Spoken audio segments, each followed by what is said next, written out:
What's up guys, and welcome back to another episode of Cork to Glory. This is episode number 17.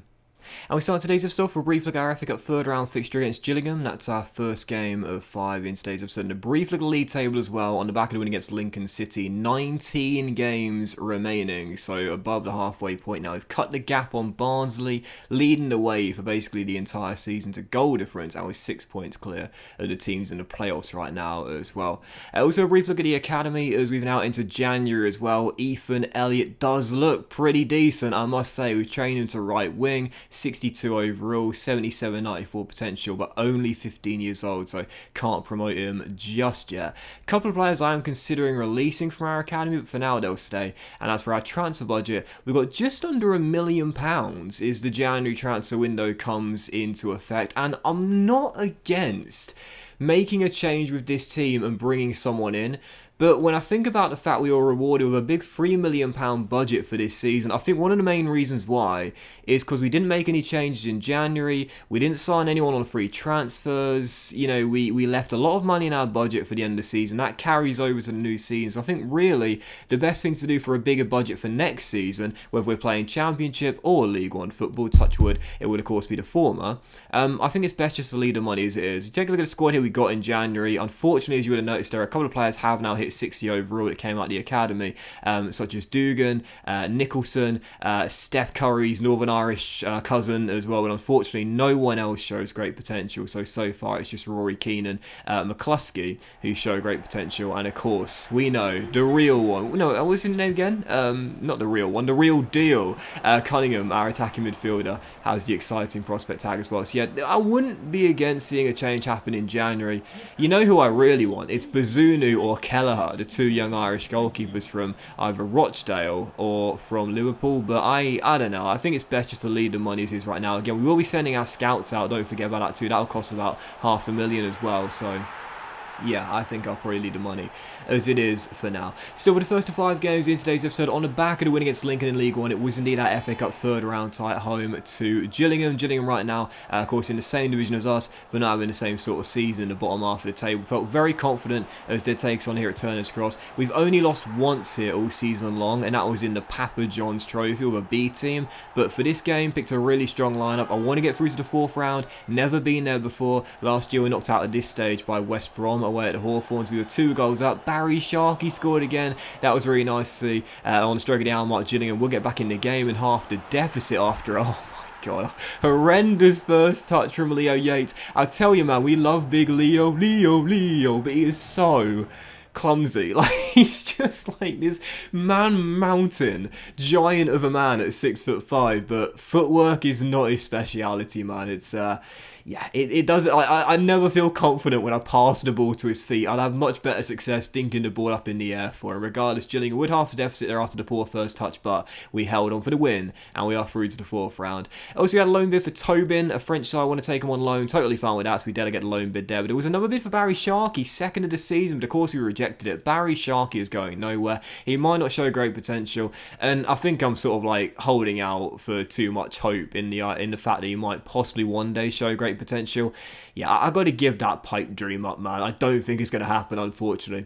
As for players who do show great potential, though, keep your eye on this young man, because he might well do so. Adam Bohan, who we picked up from our latest batch of scouting. Can I just give some props to Reese? I've been slagging Reese off all season long, and then, of course, as we know, last season he picks out Cunningham for us, who shows the exciting prospect tag. I think that's what I needed to do. I needed to threaten him with redundancy to start getting decent results. Adam looks pretty decent there. He's gone in our academy. He is over 60 overall, but I think I'll keep him in there for now and possibly promote him in the very next episode. He might well show great potential as well.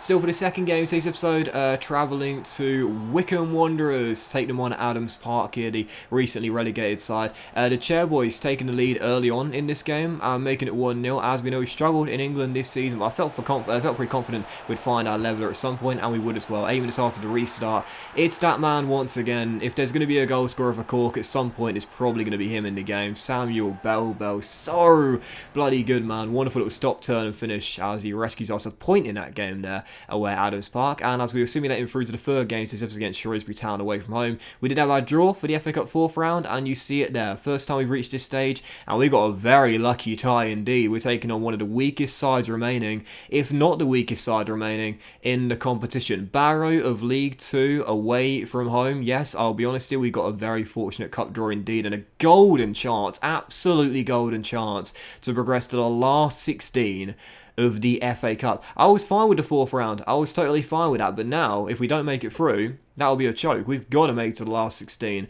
taking on the League 2 side there, who right now are right at the bottom of the Football League. So, following the cup draw, we saw that Tobin's loan deal was confirmed. It's a 2-year loan deal. He just needs to sign the thing now, as he's on his way out to France. And also a bid here for Nikolai Aloalo. Girona putting a bid for our Finnish right back.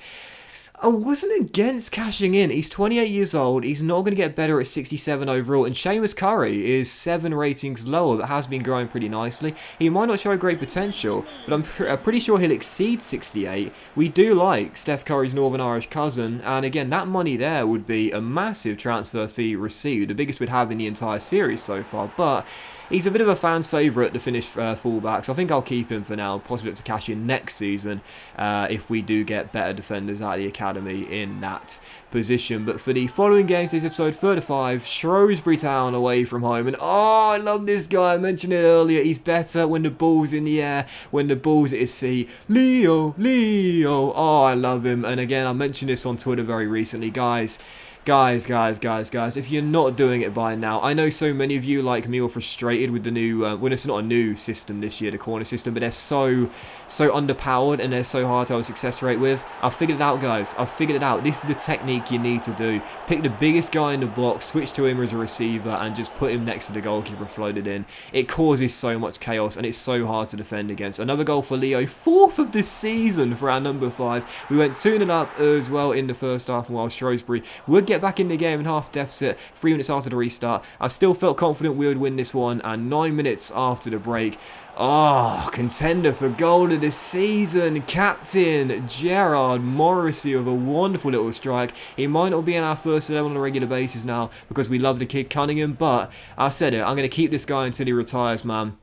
As our official club captain, Gerard Morrissey lifted the League 2 title, and that goal there wraps up the points there as we get the win by 3-1. So, haven't got a great record away in England this season, but that was a big victory against Shrewsbury. So Tobin's loan deal is confirmed. He's on a 2-year loan deal and gone out to France. He's 58 overall, so hopefully he'll have the sort of progression that Charlie Kelman had in our QPR save away in France there. So good luck to Tobin. And also for our penultimate games this episode and our final league games this episode, Pompey, play up Pompey, play up, coming to take us on at Turner's Cross. Got beat by Pompey at Fratton Park, wanted revenge in this game right before the break. Dylan McGlade fires us into a lead, and on the stroke of the hour mark, yep, if you read the title, this was the moment you were waiting for. Sean Raggett scores the most bizarre goal I have ever conceded in FIFA. And that is the genuine truth after around, God, I don't know how many years of playing this game. I suppose my first one was, what, FIFA 97? Road to World Cup FIFA 98. I didn't have that game, but I played it. I think it probably was FIFA 97.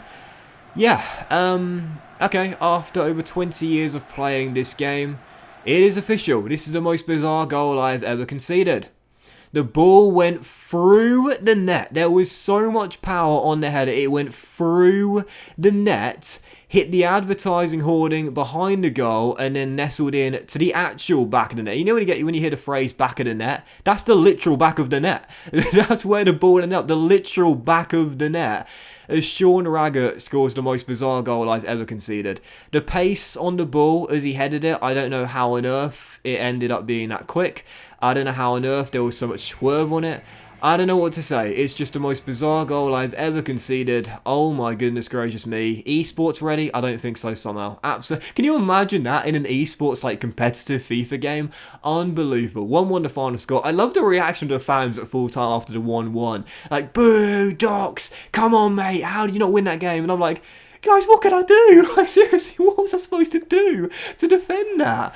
My voice has gone really high. But yeah, I mean, seriously, come on, EA. Come on. I mean, 2 points short. I tell you what, if we miss out on automatic promotion by like a point or two, I'm gonna like tweet that game and those highlights to eSpOrTs FIFA's Twitter account. Come on, that is so unfair. So 1-1 the final score there, and not a bad result to be fair against one of the stronger teams in the division. Just a really frustrating way to drop 2 points in that game there.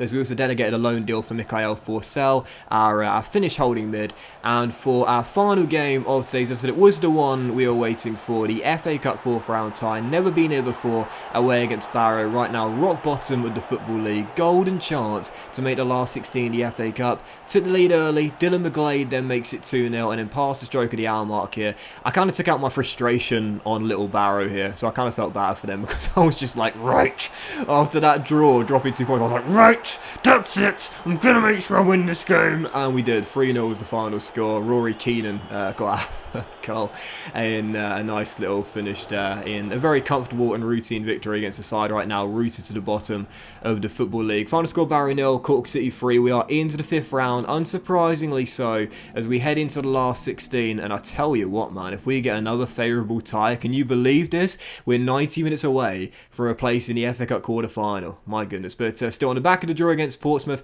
we have dropped further down the table. So we stayed in second. We dropped points on Barnsley. We're now 7 points behind. We do have the game in hand. A frustrating draw, a frustrating slip-up, but still a long way to go as we stay in the top 2. But that was this episode of Cork to Glory, guys. So big thank you for watching this incredibly bizarre episode. I hope you've enjoyed it. And if you have, then please do drop a like. Much love to you all. Have a fantastic day. And I'll see you for the next episode of Cork to Glory, featuring a draw for the FA Cup last 16. That tie as well. And transfer deadline day 2.